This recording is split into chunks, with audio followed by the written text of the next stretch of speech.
पढ़ाया जा रहा है कि मानव की उत्पत्ति बंदर से हुई है। एक चीज बताओ, अगर बंदर से मानव बनता तो पिछले 10-5 हजार साल में क्यों नहीं बन रहा? मान लो पहले बल्क में बन गए, थोक के थोक सारे बंदर इंसान बन गए, तो बाद में थोड़े थोड़े तो बनते। अरे 100-200 बनते, 500-2000 बनते। आप सब लोगों ने पढ़ा कि नहीं पढ़ा? ये मानव से इंसान बंदर, मानव बंदर से बना, सुना कि नहीं सुना? आपने पढ़ा होगा। अरे कभी बुद्धि नहीं लगाई कि अरे चलो पहले तो बन गए, आजकल क्यों नहीं बन रहे? हमारा वेद कह रहा है ब्रह्मा जी ने मनु को बनाया, वहां से उत्पत्ति शुरू हुई, उसके बाद लगातार जनरेशन बढ़ी। हम उसको नहीं मान रहे, वो डार्विन का सिद्धांत मान के बैठे हुए कि मानव से, वो बंदर से मानव बना। अरे बंदर से मानव बना, चलो मान लो थोक के पर होलसेल में बन रहे थे, लेकिन बाद में थोड़े थोड़े बनते, साल में 10-20 बंदर बन जाते आदमी। ऐसा क्या हो गया कि डार्विन के जाते ही, जब तक डार्विन थे तब तक बंदर इंसान बन रहे थे, और डार्विन गए, डार्विन के जाते ही बंदर। यार हद हो गई भाई, क्या क्या पढ़ा रहे, और हम सारे लोग पढ़ पढ़ के आईएएस बन गए, प्रोफेसर बन गए, सुप्रीम कोर्ट के जज बन गए, और इतना नहीं दिमाग लगाया कि अगर पहले बंदर रहे थे तो कुछ तो आज भी बनने चाहिए थे, कोई बन ही नहीं रहा। अब तो बंदर कैसे घूम रहे हैं आपको पता है क्या? चश्मा आपका खींच के भाग जाते। इस संविधान को बदलने की शुरुआत, भारत की संस्कृति को बर्बाद करने की शुरुआत संविधान लागू होने के पहले ही हो गई थी। मैं आपको 2 घटना बताता हूं कि किस तरीके से भारत विरोधी मानसिकता ने एक के बाद एक हमें बर्बादी की तरफ आगे ढकेला।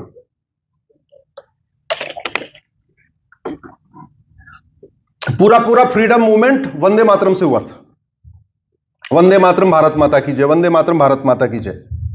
अंग्रेज इतने परेशान हो गए कि उन्होंने वंदे मातरम को बैन कर दिया। वंदे मातरम कहने पे देशद्रोह की धारा लगाना शुरू कर दिया, और अंग्रेजों ने भारत में गॉड सेव क्वीन, ये नेशनल एंथम इन्फोर्स करने की कोशिश की। गॉड सेव क्वीन, उसका विरोध करने के लिए बंकिम चंद्र चटर्जी ने 24 घंटे के अंदर वंदे मातरम लिख दिया। पूरा का पूरा फ्रीडम मूवमेंट वंदे मातरम से चला। वंदे मातरम के नाम से यहां तो छोड़िए, लाहौर में अखबार निकलता था, वंदे मातरम के नाम से गजल लिखी जाती थी, वंदे मातरम के नाम से सभाएं होती थी, वंदे मातरम के नाम से नाटक होते थे। पूरा संविधान बन गया। एक बात पे झगड़ा बचा हुआ था, भारत का नेशनल एंथम क्या होगा। मेजॉरिटी कहती थी भैया इसमें विवाद किस बात का, पूरा आंदोलन वंदे मातरम से हुआ, बंकिम चटर्जी ने वंदे मातरम लिख दिया है, उसी को लागू कर दो। और आपको यह जान के आश्चर्य होगा कि कांग्रेस का जो राष्ट्रीय अधिवेशन होता था साल में एक बार, उसमें भी वंदे मातरम गाया जाता था। शुरू के 5 अधिवेशन में वंदे मातरम गाया गया। 5वां जो अधिवेशन हुआ कांग्रेस का, उसमें जनगण मन के लेखक गुरु रविन्द्रनाथ टैगोर ने खुद ही वंदे मातरम गाया। लेकिन उसके बाद एकाएक जनगण मन लिखा जाता है, आम राय नहीं बनती है, वोटिंग की नौबत आ जाती है। उस वोटिंग को टालने के लिए डॉक्टर राजेंद्र प्रसाद ने एक बीच का रास्ता निकाला। उन्होंने बोला ठीक है, काम करते हैं, जनगण मन और वंदे मातरम दोनों को राष्ट्रगान घोषित कर देते हैं। चलो उतना भी, चलो ठीक है भाई, उतना भी समझ में आता है। वैसे जनगण मन का कोई योगदान नहीं था हमारे स्वतंत्रता संग्राम में, लेकिन चलो ठीक है, हमारे संविधान निर्माताओं ने कहा बीच का रास्ता निकाला तो ठीक है। समस्या हुई 1971 में।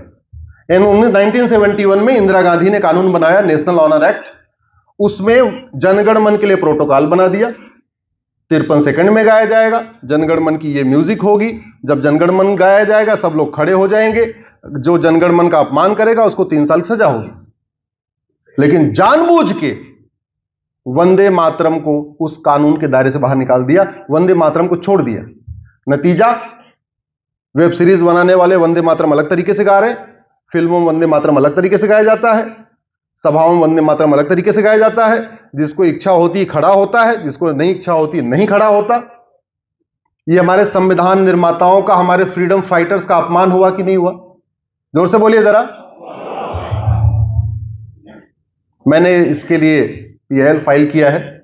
आप लोग गूगल करना, वंदे मातरम अश्विनी उपाध्याय। केंद्र सरकार को नोटिस हुआ है, केंद्र सरकार ने एक 9 सदस्यों की समिति बना दिया है कि वंदे मातरम के लिए आगे क्या करना है, कैसे इसको रिस्पेक्ट देना है। काम चल रहा है, लेकिन जिस तरीके से एक के बाद एक कानून बना बना के भारत की संस्कृति को बर्बाद किया गया है, यह अक्षम्य नहीं है। दुर्भाग्यवश इसकी जागरूकता भी कम है, और ये जागरूकता के लिए ही हमने निकलना शुरू किया। नहीं तो पहले मैं आराम से Monday to Friday Supreme Court में रहता था, सैटरडे संडे छुट्टी होती थी, बच्चों के साथ रहता था, सब बढ़िया चल रहा था। लेकिन चूंकि ये बात पहुंच नहीं रही थी, फिर हमने तय किया कि नहीं, बाहर भी चलेंगे।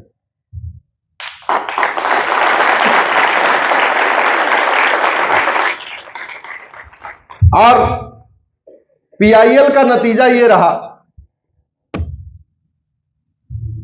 मैंने 3 तलाक चैलेंज किया, तलाके हसन चैलेंज किया, तलाके हसन चैलेंज किया, तलाके बाइन चैलेंज किया, तलाके किनाया चैलेंज किया, तहर्रुस चैलेंज किया, मुताह चैलेंज किया, मिस्यार चैलेंज किया, शरिया कोड को चैलेंज किया, यूनिफॉर्म सिविल कोड लागू करने की मांग किया, तो एक सेक्शन नाराज हो गया।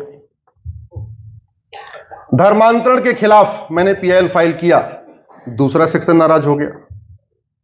घुसपैठियों को बाहर निकालने की पीआईएल फाइल किया, और 2017 में जब मैंने पीआईएल फाइल किया था, तब बताया था कि भारत में 5 करोड़ आ चुके हैं। सुप्रीम कोर्ट में जो बात कही जाती है, एफिडेविट भी कही जाती है। मैंने 2017 में कहा था 5 करोड़ आ चुके हैं, अब तो 5.5 करोड़ के आसपास हो गए। और आपका शहर भी घुसपैठियों के बारूद पे बैठा हुआ है। जिस दिन फ्रांस की तरीके घुसपैठिए बाहर निकलेंगे, कोई काम नहीं आएगा। पुलिस वाले केवल सांसदों विधायकों को बचाएंगे, आपको बचाने नहीं आएंगे। घुसपैठ वाली पीआईएल से घुसपैठिए नाराज। विदेशी फंडिंग रोकने के लिए पीआईएल फाइल किया, तो माओवादी नक्सली नाराज, जिनको बहुत बड़ी मोटी फंडिंग आती है। एक मैंने पीआईएल फाइल किया कि सांसदों को, विधायकों को हर जगह वीआईपी सुविधा मिलती है, तो इनको कोर्ट में वीआईपी सुविधा दिया जाए। 2016 मैंने पीआईएल फाइल किया, 2017 में जस्टिस गगोई साहब की बेंच उसको सुन रही थी, बोली विषय तो बहुत अच्छा है। बोले ठीक है, सांसदों विधायकों के लिए पूरे देश में अलग से एमएलए एमपी कोर्ट बनेगी, और 1 साल के अंदर इनका मुकदमा डिसाइड होगा। 2018 में सारे केस वेस ट्रांसफर हुए, 1 साल लगा पूरा प्रोसेस प्रैक्टिकली होने में। अलग अलग मुकदमे थे, सबके ट्रांसफर हो गए। इस समय 5,500 सांसदों विधायकों का मुकदमा special fast track MLA MP court में चल रहा है। तो वो लोग भी नाराज हो गए, क्योंकि उनका अच्छा खासा मुकदमा चल रहा था। मुकदमा बाद में खत्म होता, उसके पहले खुद ही खत्म हो जाते। अब ऐसा हुआ है कि साल साल में मुकदमा खत्म हो रहा है। 5,500 में से 250 को सजा हो गई है। आजम खां को सजा हुई, मुख्तार अंसारी को सजा हुई, अतीक अहमद को सजा हुई, राहुल गांधी को सजा हुई। ऐसे ऐसे लोगों को, ऐसे ऐसे माफियाओं को सजा हुई, ऐसे ऐसे भू माफियाओं को, ऐसे ऐसे लैंड माफियाओं को, ऐसे ऐसे ड्रग माफियाओं को सजा हुई, जो पहले सफेद पोस्ट बने हुए थे, अब सजा हो गई तो नहीं, अब तो ये अपराधी है। वो भी नाराज हो गए। नाराजगी बहुत ले लिया मैंने, दुश्मनी हमने काफी कर लिया। और मैं जानता हूं कि धर्म की रक्षा पे जब आप आगे बढ़ते हैं तो कठिनाइयां आती हैं। धर्म रक्षा के लिए गुरु तेग बहादुर का क्या हुआ था? दिल्ली में शीशगंज गुरुद्वारा बना हुआ है, उनका शीश काटा गया था। धर्म रक्षा के लिए शिवाजी आए, क्या क्या हुआ? राजपाट गया, घास की रोटी खाए, पूरी परिवार क्या हुआ पता है। श्यामा प्रसाद मुखर्जी ने धर्म रक्षा के लिए आगे बढ़े, जहर दे दिया गया। दीनदयाल उपाध्याय धर्म रक्षा के लिए आगे आए, मार के ट्रेन के सामने फेंक दिया गया। बाकी तो छोड़िए, बीच में एक और सज्जन धर्म रक्षा के लिए आगे आए थे, और उनका नाम है राजीव दीक्षित।